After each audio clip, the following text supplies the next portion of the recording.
Hello friends, good morning. કેમ છો? I hope કે તમે બધા મજામાં હશો.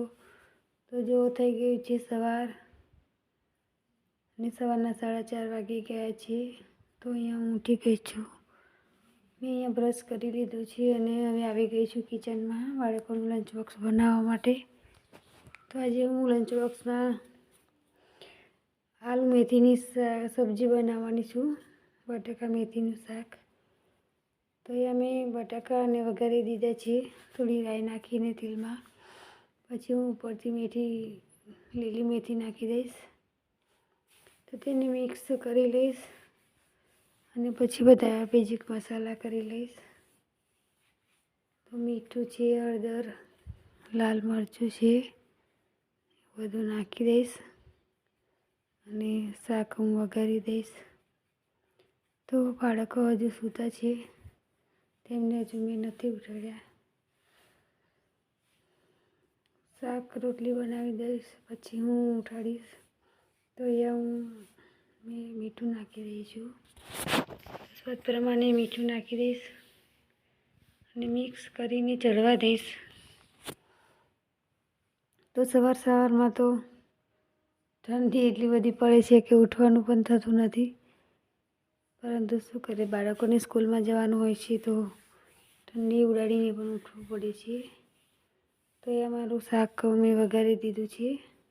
હવે હું અહીંયા બાંધી દઈશ લોટ રોટલીનો લોટ બાંધ્યા પછી હું થોડી ચા બનાવી દઈશ બાળકો માટે. તો તે લોકો પણ ઉઠી ગયા છે, બ્રશ કરવા માટે ગયા છે. તો એ લોકોને બ્રશ કરીને તરત ચા જોઈતી હોય છે.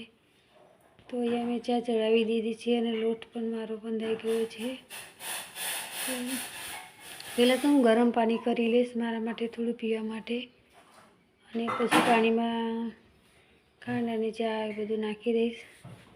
કેમ કે ઉધરસ થઈ ગઈ છે એટલે ગરમ પાણી મેં પીવાનું ચાલુ કર્યું છે. તો એક ગ્લાસ ભરીને અત્યારમાં હું ગરમ પાણી પી લઈશ થોડું. પછી બાળકો માટે ચા બનાવી દઈશ.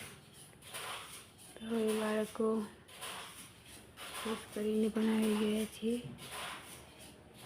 તે લોકો બેઠા છે ત્યાં પાણી વેઇટ કરી રહ્યા છે. ચા થાય એટલે નાહવા જઈએ.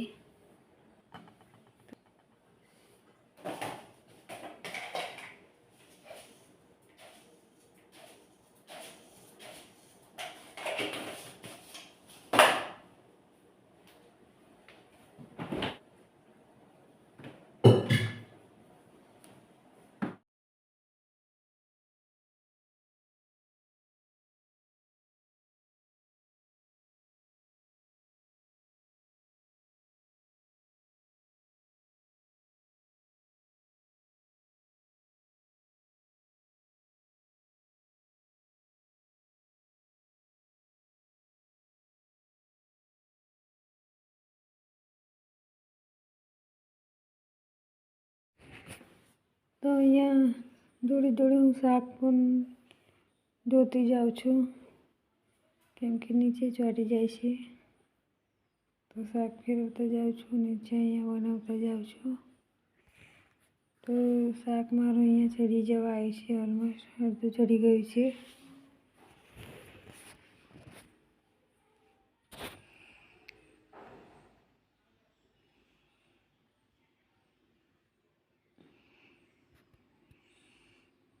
પાણી મારું હજુ ગરમ છે, તો ઠંડુ થાય એટલે પી લો પાણી. પણ મારે કામ કરતાં જ પીવું પડે છે ઊભા. અત્યારમાં તો પાણી પીવાનો બી ટાઈમ નહીં હોતો, કેમ કે થોડુંક પણ આપણે બેસી જઈએ છીએ તો બાળકોને સ્કૂલમાં જવાનું લેટ થઈ જાય છે. એટલે મારે ફટાફટ કામ કરવું પડે છે. તો કામ કરતાં હું પાણી મારું પી લઈશ અને પછી બીજું કામ કરી લઈશ.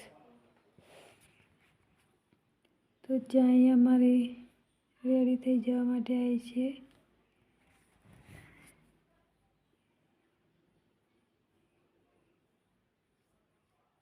ચા થઈ જાય એટલે હું રોટલી બનાવી દઉં અને બાળકો રોટલી સાથે ચા નાસ્તો કરી લે અને પછી નાહવા માટે જાય. અત્યારે હું જુદો નાસ્તો એ લોકો માટે નથી બનાવતી. ચા સાથે એ લોકો રોટલી પણ ખાઈ લે છે. જે લંચ બોક્સ બનાવ્યું હોય તે જ ખાઈ લે છે અને એ લોકો સ્કૂલમાં જતા રહે છે. મારે કંઈ એવી ઝંઝટ નથી હોતી કે ચા સાથે બીજો નાસ્તો અલગ બનાવવી પડે. જે બનાવ્યું હોય તે ખાઈ લે છે. રોટલી અને ચા નાસ્તામાં લઈ લેશે. તો અહીંયા હું મારી ચા ગાળી લઈશ અને પછી તેમને આપી દઈશ.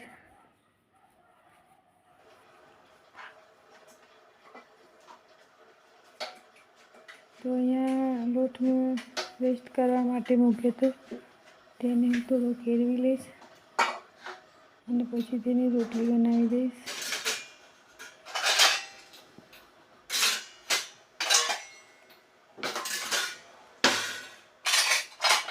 હા, વાસણ મારા રાતના છે, તો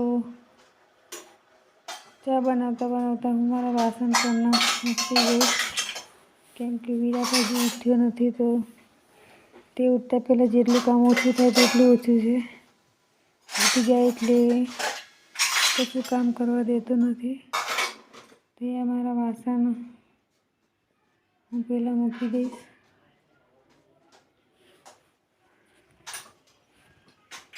પછી મારે કચરા પોતું એવું કરવાનું છે. બાળકો જાય એટલે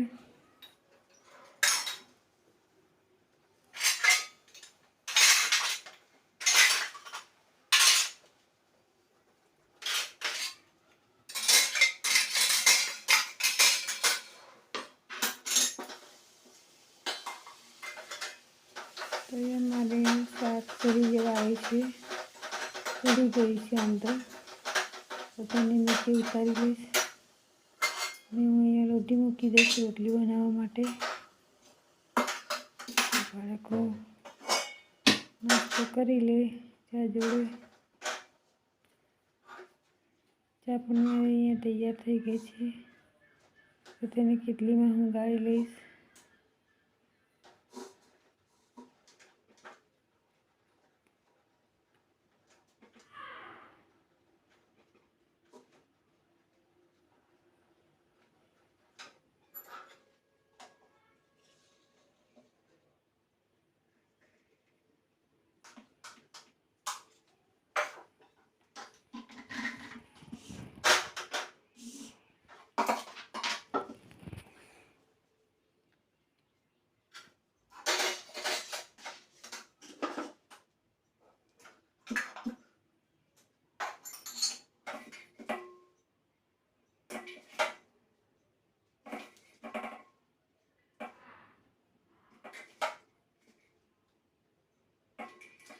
હું અહીંયા એક સાથ 4-5 ગુલ્લા બનાવી રાખું છું. એટલે ઘડીએ ઘડીએ લોટવા હાથ કરતી નથી અને જે ગુલ્લા બનેલા હોય તેવી ભાખરી બની જાય છે મારી. ફટાફટ લઈને બનાવી દેવાય છે. તો 4-5 ગુલ્લા એકસાથે બનાવી રાખું છું. જો અહીંયા મારી રોટલી પણ બનવા માંડી છે, તો બાળકોને આપી દઈશ. બાળકો પછી નાહવા માટે જાય. તો અહીંયા બાળકો મારા રેડી થઈ ગયા છે. સ્કૂલમાં નીકળી ગયા છે. જો તે લોકો જાય પછી હું બધું મારું કામ કરી લઈશ. બાળકો જઈ રહ્યા છે અને કેટલું અંધારું છે. 6:30 વાગી ગયા છે અને અહીંયા હું આવી ગઈ છું હવે કચરો વાળવા માટે. અહીંયા પછી મેં ખાસું બધું કામ કરી લીધું છે અને અહીંયા 8 વાગી ગયા છે, તો હું કચરો વાળવા માટે આવી ગઈ છું. અહીંયા રસોડામાં અને બીજી રૂમમાંથી મેં કચરો કાઢી લીધો છે. વિરાટ પણ ઉઠી ગયો છે અને રમવા લાગી પડ્યો છે. તો એના પપ્પા પણ જતા રહ્યા છે આનંદ ચા નાસ્તો કરીને. હું અહીંયા મારું કામ પતાવી રહી છું ફટાફટ. હજુ હું નાહી નથી, કેમ કે કચરા પોતું કર્યા પહેલાં મને નાહવાનું નથી થતું. નાઈને કચરા બધું કરીએ એટલે પછી એવું ને એવું થઈ જાય છે. તો નાઈને મને કામ કરવાનું કશું બી થતું નથી. તો પહેલાં હું મારું કામ પતાવી દઈશ, પછી જ નહીશ. તો કચરા બધું તો હું પહેલાં કરી દઈશ, પછી નાહવા માટે જઈશ. તો અહીંયા હું મારો કચરો વાળી રહી છું. કચરો કર્યા પછી હું કિચનમાં જઈશ, કિચન સાફ કરીશ, પછી હું પોતું કરીશ. અને અહીંયા મારો વિરાટ જેવો રમી રહ્યો છે આગળ.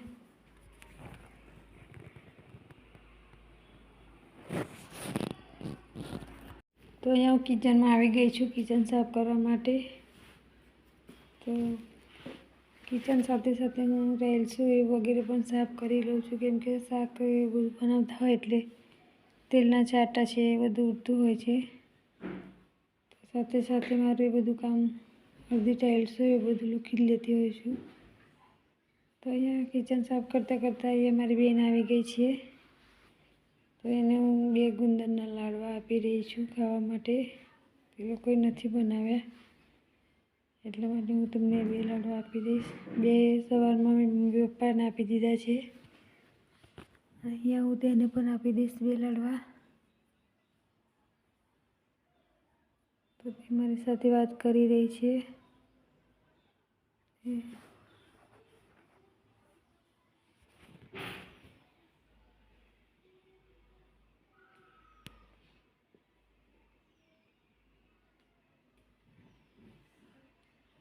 પિયરમાં જવાની વાત કરી રહી છે, કેમ કે પિયરમાં અમારે બેસવા માટે જવાનું છે ઉત્તરાયણ પર. તો ક્યારે જવાનું છે તે બધી વાત કરતી હતી. તો અહીંયા મારું કિચન પણ સાફ થઈ જવા માટે આવી છે. અને પછી હું પોતું કરી લઈશ. કિચન સાફ કર્યા પછી પોતું કરીએ તો જે કચરો બધો પડ્યો હોય તે પણ સાફ થઈ જાય. તો અહીંયા હું મારા કિચનના થોડા ઘણા વાસણ છે, ગેસ પરના બર્નર છે, એ બધું અહીંયા જ ઘસી લઉં છું. અને બીજા બધા મોટા વાસણ હું બહાર ચોકડીમાં ઘસું છું. થોડા ઘણા 2-3 વાસણ છે અહીંયા હું ઘસી લઈશ, પછી મારું કિચન સાફ થઈ જાય. મોટા વાસણ તો હું બહાર જ ઘસું છું, કેમ કે અહીંયા મારે થોડી સ્પેસ ઓછી છે, રસોડું પણ નાનું છે એટલા માટે. તો કિચન મારું સાફ થઈ ગયું છે, તમે જોઈ શકો છો. તો હું પોતું કરી લઈશ. પોતું કરતાં તો મારે 10:30 વાગી જ જવાના છે, કેમ કે 9 તો અહીંયા થઈ જ ગયા છે સાફ કરતાં. ટાઈમ તો શિયાળામાં કેવી રીતે જાય છે તેની ખબર જ નથી પડતી. હું તો ઘડિયાળમાં જોતી જ નથી, કેમ કે ઘડિયાળમાં જોઈએ એટલે પછી ટેન્શન આવી જાય છે કેટલા વાગી ગયા. શિયાળામાં તો ટાઈમ જ જતો રહે છે એવી રીતે કે ખબર પડતી નથી. કામ પણ મારું અડધું થતું નથી. તો કચરા પોતું કરતાં તો મારે 11 વાગી જ જાય છે. 11 વાગે મારે નાહવાનો ટાઈમ મળે છે. તો નાહીને પછી મારે ડાયરેક્ટ જમવાનું જ બનાવવાનું હોય છે, પછી બીજું કશું કામ રહેતું નથી. પરંતુ નાહ્યા પહેલાં હું બધું કામ પતાવી દઉં છું, કે નાહીને પછી કશું કામ કરવાનું મન થતું નથી, કચરા પોતું વગેરે. તો હું પહેલાં જ આ બધું કામ પતાવી દઉં છું અને પછી નાહી લઉં છું. તો અહીંયા મેં 2 રૂમમાંથી કચરો પોતું કરી લીધું છે અને અહીંયા આવી ગઈ છું ટીવીવાળી રૂમમાં પોતું કરવા માટે. તો અહીંયા હું ફટાફટ પોતું કરી લઈશ. મારો વિરાટ ટીવી જોઈ રહ્યો છે.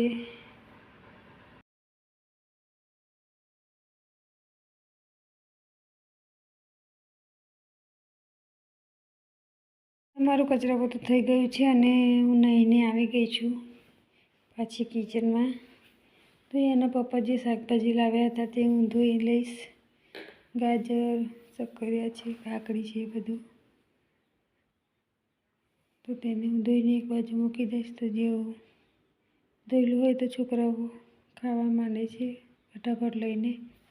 તો ધોવાનું પડ્યું હોય તો છોકરાઓને ખાવાનું મન નથી થતું, કેમ કે દળવાળું ધોયેલું જ હોય છે અને અહીંયા મૂકેલું જ હોય છે, તો બાળકો ફટાફટ લઈને ખાવા માંડે છે. અને આપણે પણ જ્યારે એની સબ્જી વગેરે બનાવવાની હોય તો કંઈ ઝંઝટ રહેતી નથી, ડાયરેક્ટ બનાવવા માંડવાનું હોય છે. તો કેમ ગાજરનો હલવો તો મેં બનાવી દીધો છે એક વખત, તો હમણાં હું બનાવવાની નથી. ટાઈમ મળશે તો ફરી બનાવીશ, કેમ કે ગાજરના હલવામાં પણ બહુ મહેનત લાગે છે. તો બનાવીશ તો ખરી, પણ હમણાં નહીં બનાવું. ગાજરનો હલવો તો શિયાળામાં ખાઈ જ લેવું પડે 2-3 વખત, કેમ કે ગાજર સસ્તા હોય છે અને સારા મળતા હોય છે. પછી ઉનાળામાં આવા ગાજર મળતા નથી, તો જેમ બને તેમ વધારે હલવો બનાવીને ખાઈ લેવો જોઈએ. તો હું તો બનાવી દઈશ, 2-3 વખત તો બનાવીને ખાઈ જ દઈશું. તો અમારી બધું શાક ધોવાઈ ગયું છે અને જે પાણી ઢોળાયું છે તે હું સાફ કરી લઈશ અને પછી જમવાનું બનાવીશ. તો થોડો તો અહીંયા પહેલાં નાસ્તો કરી લઈશ, કેમ કે આટલું બધું કામ કર્યા પછી થોડીક તો ભૂખ લાગી જ જાય છે. તો ગુંદરના લાડવા મેં બનાવ્યા છે, એટલે હું અત્યારે ચા બનાવીને નથી પીતી, નહીં તો અત્યારે તો મારે ચા જોઈતી જ હોય છે. ઠંડીમાં તો ચા 2-3 વખત થઈ જ જાય છે. તો હવે તો ગુંદરના લાડુ બનાવ્યા છે, એટલે હું એક ગુંદરના લાડુ ખાઈ લઉં છું અને પછી જમવાનું ચાલુ કરી દઉં છું બનાવવાનું. તો અહીંયા જો હું ગુંદરના લાડુ લઈને આવી ગઈ છું અને વિરાટ પણ મારી સાથે ખાવા લાગ્યો છે. તો વિરાટ ગાજર ખાઈ રહ્યો છે અને મને પણ ખવડાવી રહ્યો છે, તું પણ ખા. હવે મારો નાસ્તો થઈ જાય એટલે હું હવે જમવાનું બનાવવા માટે જઈશ કિચનમાં. એના પપ્પાની પણ આવવાની તૈયારી હશે હવે.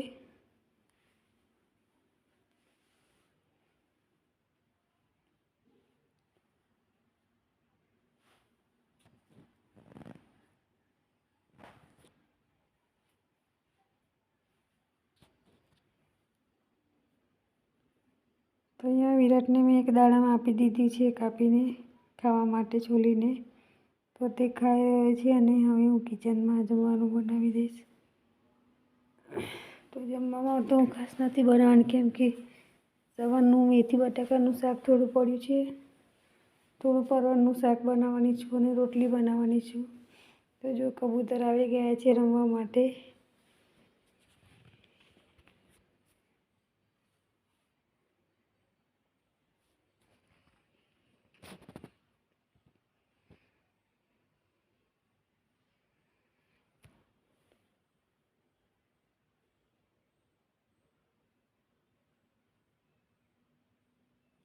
તો હવે હું આવી ગઈ છું કિચનમાં અને મારું શાક થઈ ગયું છે પરવળનું.